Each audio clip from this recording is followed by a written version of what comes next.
Quando pensamos em um assassino em série, imaginamos alguém impulsivo, agressivo, facilmente identificável como perigoso. Mas alguns dos casos mais aterradores da história mostram exatamente o oposto. Pessoas calmas, educadas, inteligentes, que passam despercebidas até ser tarde demais. Edmund Emil Kemper III era uma dessas pessoas. Alto, articulado e extremamente inteligente, Kemper se tornou conhecido como The Coed Killer, responsável por uma série de assassinatos brutais na Califórnia no início da década de 1970. O que torna seu caso ainda mais perturbador não é apenas o que ele fez, mas como ele fez menos, e o fato de que, no final, foi ele mesmo quem decidiu parar tudo. A pergunta que ecoa até hoje é simples e assustadora. Edmund Kemper nasceu para matar ou foi criado para se tornar um monstro? Edmund Kemper nasceu em 18 de dezembro de 1948. Desde cedo, sua infância foi marcada por conflitos familiares intensos. Seus pais se separaram quando ele ainda era pequeno, e ele passou a viver sob a autoridade de uma mãe controladora, emocionalmente abusiva e profundamente humilhante. Clarnell Strandberg, sua mãe, constantemente dizia ao filho que ele era estranho, inadequado e incapaz de ser amado. Ela o tratava como uma ameaça, especialmente em relação às irmãs mais novas. Por isso, obrigava Edmund a dormir trancado no porão, longe do resto da família. Sozinho, no escuro e isolado, o garoto passou anos desenvolvendo fantasias violentas, pensamentos de vingança e uma relação distorcida com poder e controle. Ainda criança, já demonstrava crueldade com animais e fascinação pela morte. Aos 10 anos de idade, ele confessaria mais tarde. Já pensava em matar a própria mãe. Nada disso foi tratado de forma adequada. Aos 15 anos, Edmund foi enviado para morar com os avós em uma área rural da Califórnia. A família acreditava que o ambiente tranquilo poderia ajudá-lo. Mas o que aconteceu ali mudou tudo. Em 1964, Kemper matou sua avó com um tiro enquanto ela estava na cozinha. Em seguida, esperou calmamente pelo avô chegar em casa menos.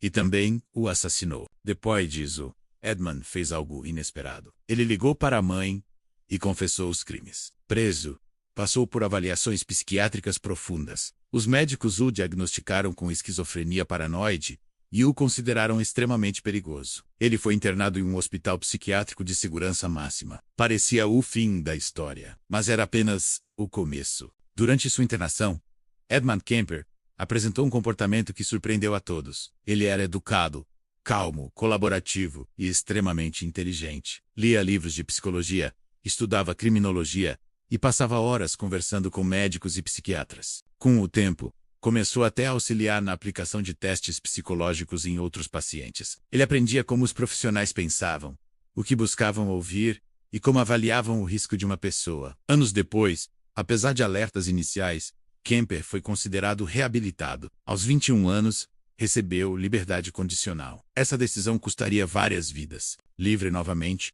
Edmund voltou a viver na Califórnia no início dos anos 1970. Por fora, parecia apenas um homem solitário, tentando reconstruir a vida. Por dentro, suas fantasias violentas estavam mais intensas do que nunca. Entre 1972 e 1973, jovens universitárias começaram a desaparecer na região de Santa Cruz. Edmund Kemper se aproveitava da própria aparência inofensiva. Ele oferecia caronas, conversava de forma educada, parecia seguro, elas confiavam nele. Depois que entravam no carro, não havia mais saída. Kemper sequestrava, assassinava e mutilava suas vítimas. Em vários casos, praticava atos de extrema violência após a morte. Ele mantinha partes dos corpos como troféus e revivia os crimes em sua mente repetidamente. Mesmo assim, ninguém suspeitava. Ele frequentava bares, conversava com estranhos e de forma ainda mais assustadora. Fez amizade com policiais locais, ouvindo histórias sobre a investigação dos próprios crimes que cometia. Por trás de todos esses assassinatos, havia um único alvo verdadeiro: sua mãe. Edmund Kemper afirmava que todas as vítimas representavam, simbolicamente, aquilo que ele odiava em Clarnell: o desprezo, a humilhação, o controle absoluto. Para ele, cada crime era uma tentativa frustrada de aliviar essa dor. Até que, em abril de 1973, ele decidiu enfrentar o verdadeiro foco de seu ódio. Enquanto a mãe dormia, Kemper a assassinou. O que aconteceu depois foi de extrema brutalidade e carregado de simbolismo. Ele tentou, de todas as formas possíveis, silenciar a mulher que, segundo ele, destruiu sua mente desde a infância. Após isso, matou também a melhor amiga da mãe. Curiosamente, depois desses crimes, algo mudou. O impulso desapareceu. Edmund Kemper não fugiu. Não tentou criar um álibi. Não buscou esconder provas. Ele dirigiu até um telefone público e ligou para a polícia, confessando todos os assassinatos. No início, os agentes acreditaram que se tratava de uma piada, mas Kemper insistiu, descrevendo detalhes que só o verdadeiro assassino poderia saber. Ele queria ser preso. Ele queria que tudo acabasse. Durante o julgamento, Edmund Kemper foi considerado mentalmente são. Ele entendia perfeitamente o que havia feito e sabia distinguir o certo do errado. Foi condenado à prisão perpétua. Curiosamente, foi o próprio Kemper quem pediu para nunca ser solto. Na prisão, continuou sendo calmo, articulado e colaborativo. Gravou entrevistas longas e detalhadas que até hoje são estudadas por psicólogos, criminologistas e agentes do Polícia Federal norte-americana.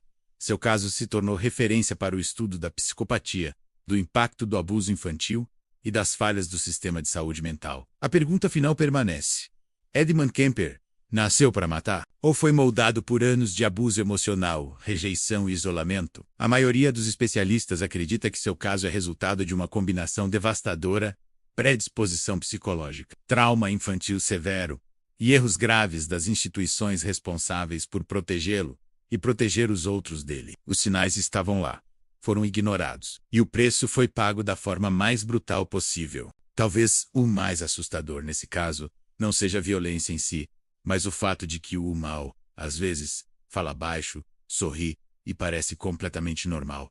E quando percebemos, já é tarde demais.